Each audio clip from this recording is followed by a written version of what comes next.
Here we go. Hello and welcome back to the Tiny Artist TV Color Palette Challenge, Character Creation Challenge live streams for the month of November. As you can see based on the reference, this is not necessarily an original character. It's an original character for me. Let me pull this up so you can see what I'm talking about. So this character was the result of October 2020. She was in the first video, and this character design ended up being used for one of my D&D characters. And so this is my monster hunter, Alomeer Saltgrass. She is an eldritch fighter.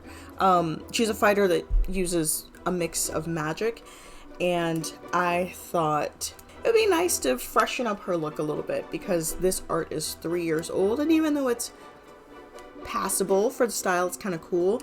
I figured I could, zhuzh her up a little bit. She's leveled up, so she needs some new digs. She's still going to have this iconic yellow coat, but it's more of a mustard. Goes a little bit better with the palette.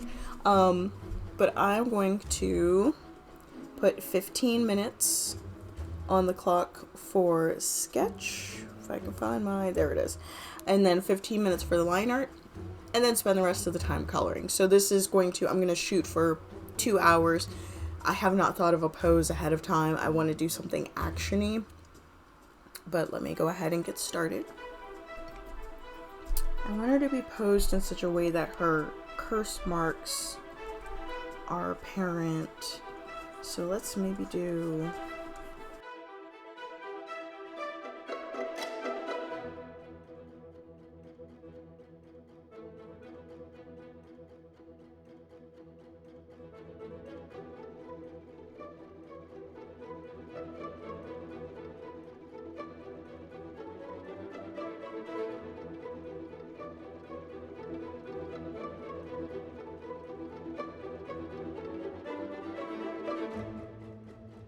Let's see, she's got the scar on her cheek and over her eye, and then she has this curse mark. So this eye is actually missing.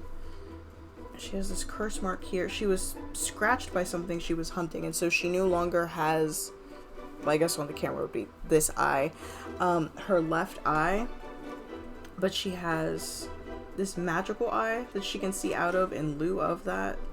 Of course, she has to summon it, but that's how she sees out of both eyes. And actually, it is a spell on her spell sheet that I have for her, but it's a result of her curse. And the curse also, unfortunately, affects her fighting magic. Anytime she uses it, there's a chance that it can misfire. So, yeah, 15 minutes for a sketch is really just enough to get the idea out there. I don't know why I thought it would be enough time for me to do anything. I guess, again, the point was for me to kind of push myself to get faster. But, you don't always need to be fast to be good. I already know that. I don't know why I'm trying to, make this more difficult than it needs to be. Head. Hold up. The head is huge. Why didn't I catch that earlier? Oh my goodness. Oh, you know what? No, it's not that the head is huge. It's that the body, the torso is really short. So yeah, I still got the jacket going out this way. You won't be able to see the belt because the hand is in the way. Well, maybe if I do the belt down here. Packets. I have 3 seconds. Alright, well, I guess I gotta get started on the line art. Well.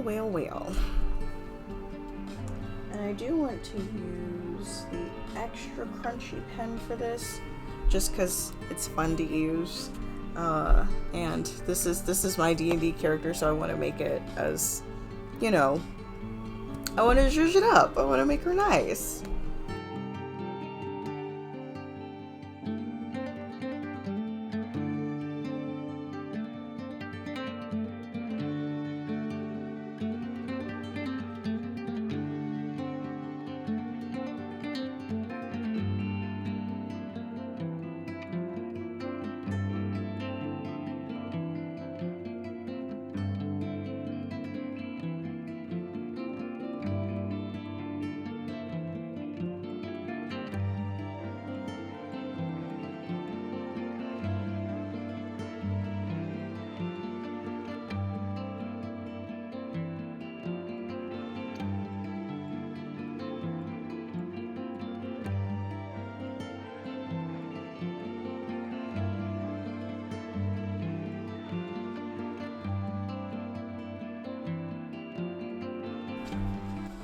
Oh yeah, her necklace. The thing that keeps the curse at bay. The thing that keeps it from just outright consuming her. I'm pretty sure it's just a pentagram, yeah. I'm gonna leave the pole arm off. I'm just gonna focus on the chain because the chain is her main weapon. She has that. Actually, you know what? Hold on a second.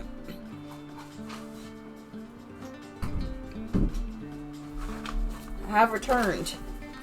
Oh, if I can get into my seat. Okay, so yeah, she is an Eldritch Knight, half orc. Let's see her weapons. She has a sword, an axe, and then her weapon bonded Morning Star, which is not depicted. I guess let's see what I had for her. Oh, okay. So this thing here, this is what she calls the Equalizer. And it's the equivalent of like a Wonder Woman. So it grants her detect thoughts if the target has been successfully grappled.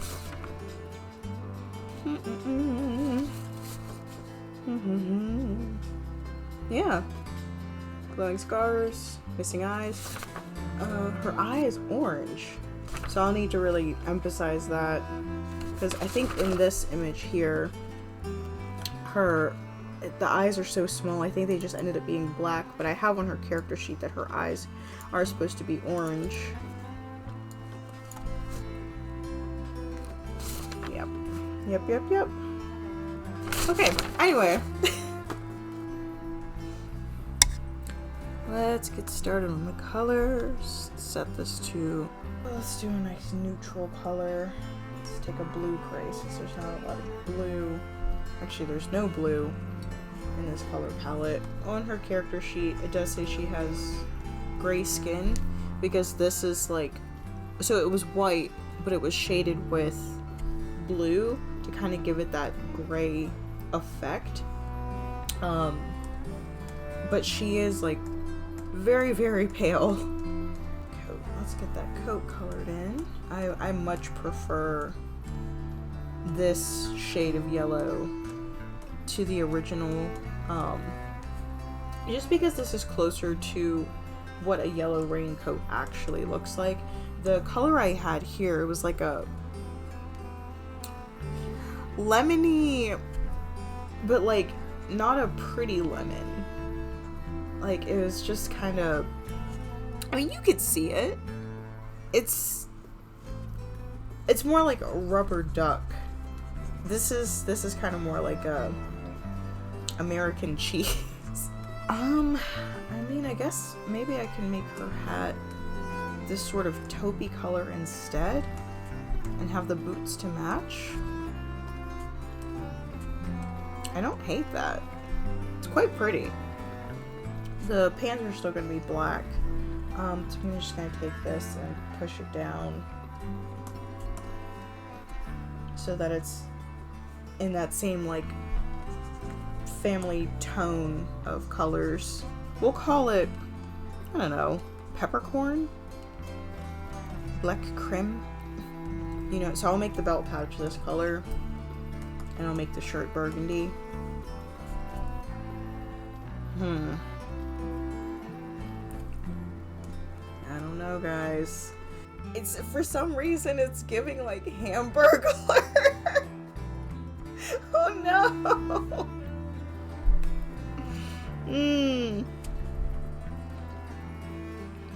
What if I make the shirt yellow and the coat red? What if I do that instead? That's better, because now the coat matches the hat.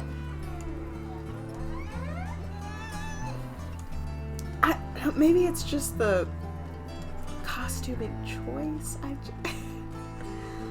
It's that specific yellow, and I know it's not like a red, it's a Merlot, but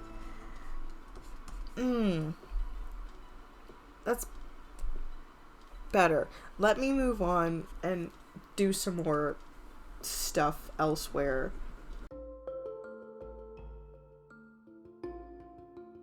I gotta rock with it. I gotta roll with it. I think overall it's, again, the closest thing I have to the original color without it being like, you know, too samey. Or maybe, let me see what it looks like with the blue coat. I don't want to take away like the one thing that's consistent between these two drawings, but maybe something does need to change. The blue is actually really cool. The blue is actually really sick. And the yellow, I can just have the yellow as accent. Oh, maybe I'll give her yellow boots. Yellow boots! Yellow boots, blue coat. I fixed it. He did it. What am I sitting at? I'm sitting at an hour 6. Okay, so flats are done. The chain is gonna be on a different layer. Because I think I have enough time to do a little bit of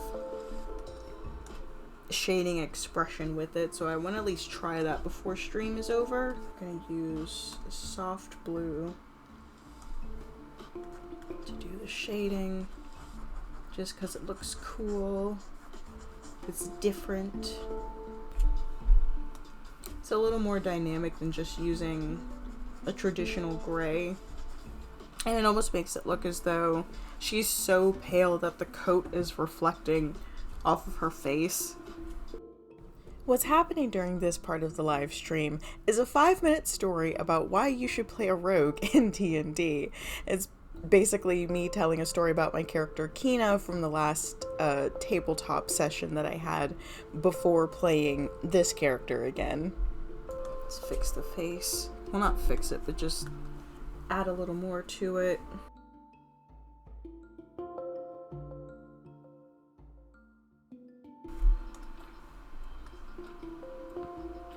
Yeah, just kind of sketchy and fun and a little loose. But I already like this much better than, well, I still like the other one that I did. But this is just the upgraded version.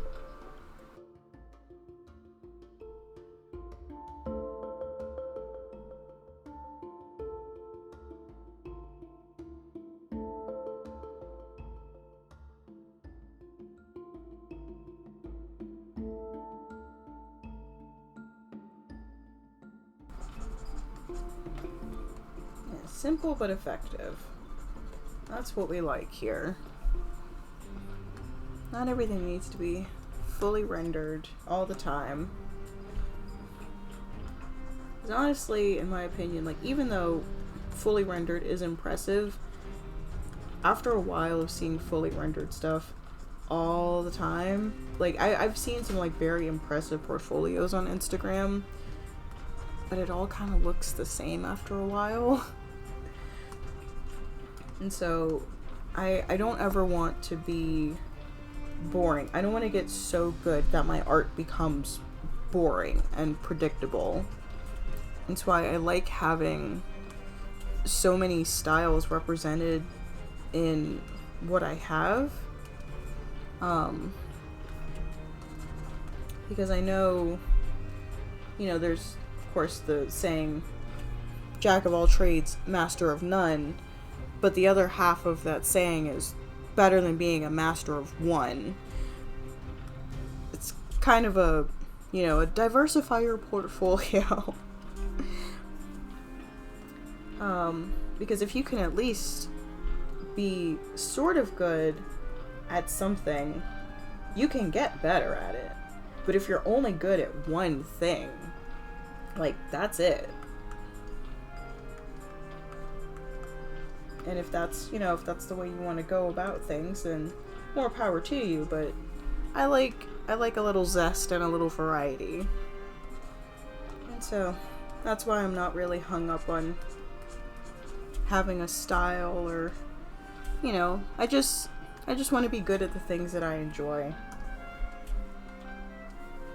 Yeah, I've been having fun experimenting with different pens and different techniques over the course of the live streams, because for a good majority of the color palette challenge I've just been doing cyano pen, flats, cell shading, The armor was fully rendered, but that was the only time I really like intentionally strayed outside of that formula.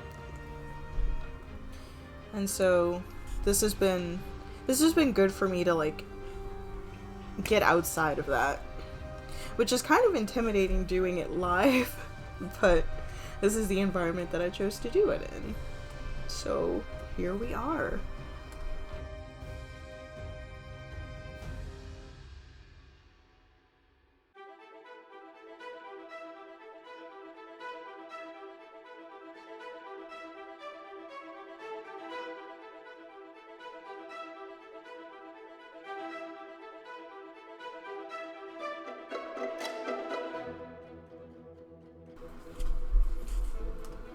Alright. Am I done? I think I might be finished. Well, so yeah, this is Alomeer's updated, well, yeah, I guess updated look, same character, different color scheme.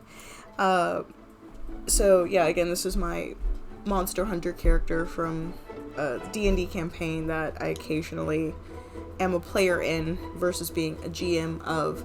So that is the first character, so we'll come back and yeah, that is all for part 1 of the stream, so I will see you guys in a couple of hours, and yeah, have a weird day.